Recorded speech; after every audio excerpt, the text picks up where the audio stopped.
All right, we are going to read some more of the American Covenant. We are finally in chapter 2, I know.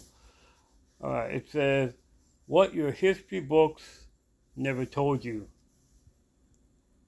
He established a testimony in Jacob and appointed a law in Israel, which he commanded our fathers to teach to their children, that the next generation might know them, the children yet unborn, and arise and tell them to their children, so that they should set their hope in God and not forget the works of God, but keep his commandments, and that they should not be like their fathers, a stubborn and rebellious generation, a generation whose heart was not steadfast, whose spirit was not faithful to God. This was from Psalm 78, verses 5 through 8.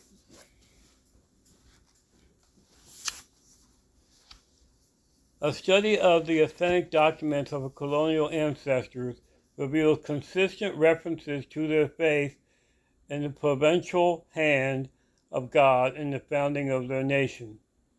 Yet in the vast majority of modern textbooks, this central truth goes unacknowledged. This omission has had a profound impact upon the American Republic and its youth. Walter Karp, writing in Harper's Magazine, states, From the new textbooks, the children of the American Republic will never gain knowledge of or the slightest incentive to participate in public affairs.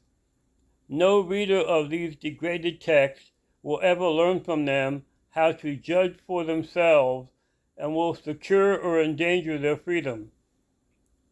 The new textbooks have snuffed out the very idea of human freedom, for that freedom at bottom is precisely the human capacity for action that political history records and that the textbooks are at some pains to conceal. What the political history of the textbooks reveals is that a powerful few gaining control of public education have been depriving the American Republic of citizens and popular government of a people to defend it.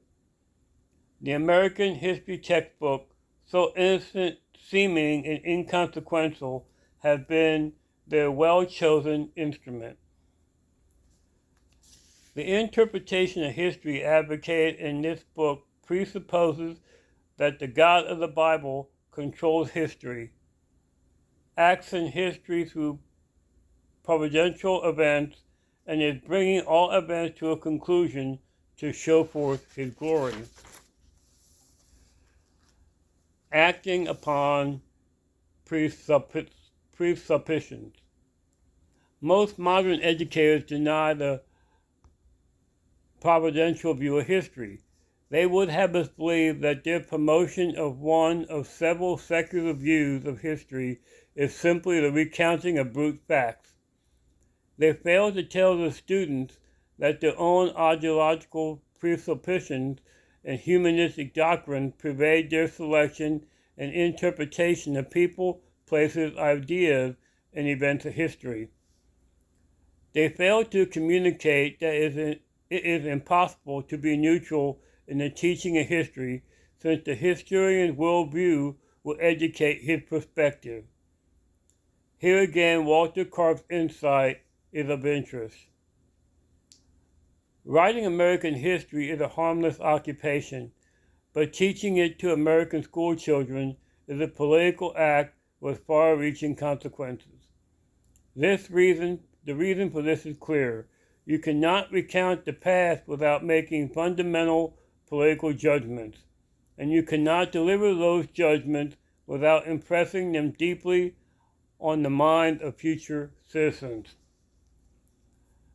With these observations in mind, it should be clear that one of the most significant political acts parents will ever make is deciding who will teach their children history.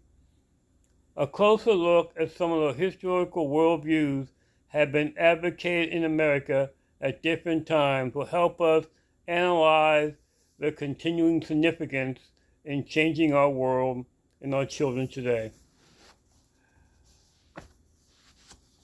and we have now got to start in chapter 2. Let us process what we have read, and we will continue later on. God bless.